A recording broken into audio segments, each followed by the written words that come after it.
आज हम एक ऐसे आइडिया के बारे में बात करने जा रहे हैं जिसने दुनिया बदल दी।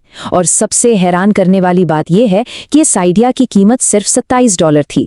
जी हाँ, एक छोटा सा, लगभग मामूली सा कदम जिसने इकोनॉमिक्स और इंसानी काबिलियत के बारे में हमारी सोच में एक ग्लोबल क्रांति ला दी।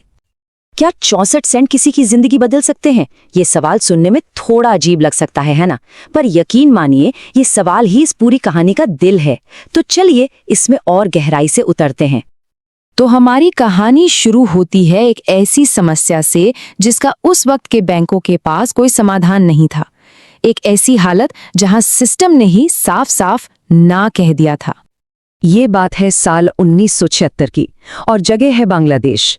वहां मोहम्मद यूनुस नाम के इकोनॉमिक्स के एक प्रोफेसर थे और उन्हें एक बहुत बड़ी समस्या दिखाई दी। तो असल में प्रॉब्लम थी क्या? देखिए, उनके गांव में 42 महिलाएं थीं जो अपना छोटा मोटा बिजनेस शुरू करना चाहती थीं, लेकिन उनके रास्ते में एक बहुत बड़ी दीवार थी। लोन लेने के लिए गिरवी रखने को उनके पास कुछ भी नहीं था और इसी एक वजह से बैंकिंग सिस्टम ने उनके लिए अपने दरवाजे पूरी तरह से बंद कर दिए थे। बैंकों का जवाब एकदम साफ था, कोई गारंटी नहीं तो कोई लोन नहीं। ये उस समय के फाइनेंशियल सिस्टम की कठोर, ना बदलने वाली सच्चाई थी, जिसमें इन महिलाओं के लिए कोई जगह नहीं थी।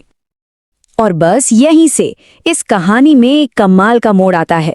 प्रोफेसर यूनुस का एक छोटा सा एक्सपेरिमेंट, एक ऐसा काम जो सिर्फ और सिर्फ एक गहरे विश्वास पर आधारित था। $27, जी हाँ, बस इतनी सी रकम। प्रोफेसर यूनुस ने अपनी जेब से कुल मिलाकर बस इतने ही पैसे उन लोगों को उधार दिए। अब चलिए इस रकम को और करीब से समझते हैं। कुल $27, यानी हर महिला के हिस्से में आए सिर्फ 64 सेंट। ये भरोसे का एक बहुत ही छोटा लेकिन बेहद पर्सनल कदम था। उस वक्त सबने यही कहा, अरे ये पैसा तो भूल जाओ, ये कभी वापस नहीं आएगा। गरीब लोग पैसे वापस नहीं करते हैं। ये उस समय की आम धारणा थी और प्रोफेसर यूनुस इसी धारणा को चुनौती दे रहे थे। तो फिर उस छोटे से एक्सपेरिमेंट का नतीजा क्या हुआ? यहीं पर सिस्टम को गलत साबित किया गया और एक नई लहर की शुरुआत हुई। नतीजा चौंकाने वाला था। हर एक महिला ने अपना कर्ज वापस चुकाया। सारी भविष्यवाणियों और शक को धता बताते हुए उन्होंने ये साबित कर दिया कि उन पर किया गया भरोसा बिल्कुल सही था। और बात सिर्फ कर्ज चुकाने तक ही सीमित नहीं रही।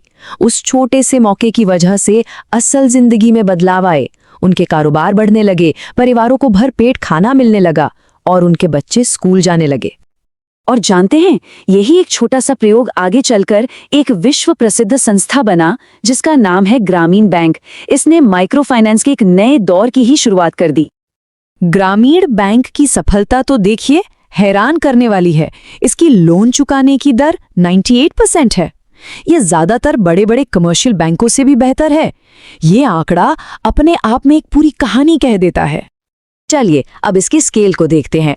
अपनी मामूली सी शुरुआत से लेकर अब तक ग्रामीण बैंक 90 लाख लोगों को $30 अरब से ज्यादा का कर्ज दे चुका है। इसका असर वाकई में बहुत बड़ा है। जरा सोचिए, 1976 में $27 के एक निजी लोन से जो कहानी शुरू हुई थी, उसी काम के लिए 2006 में मोहम्मद यूनुस को नोबेल शांति पुरस्कार से सम्मानित किया गया। लेकिन इस कहानी का सबसे गहरा सबक सिर्फ पैसों या किसी बैंक के बारे में नहीं है। नहीं, ये गरीबी की परिभाषा को ही बदल देता है। ये इस पूरी कहानी का सार है। गरीबी गरीब लोग नहीं बनाते, ये उन सिस्टम से बनती है जो उन पर विश्वास नहीं करते। ये एक बहुत ही शक्तिशाली और सोचने पर मजबूर करने वाला बयान है। मतलब ये है कि विश्वास का एक छोटा सा कदम भी लाखों जिंदगियों को बदल सकता है। जब किसी को अवसर और भरोसा मिलता है तो बदलाव की कोई सीमा नहीं होती। और आखिर में ये कहानी हमारे लिए एक सवाल छोड़ जाती है। ऐसा कौन सा छोटा सा कदम हो सकता है जिसे शायद हम आज नजरअंदाज कर रहे हैं, लेकिन जिसमें एक बहुत बड़ी विरासत छिपी हो सकती है?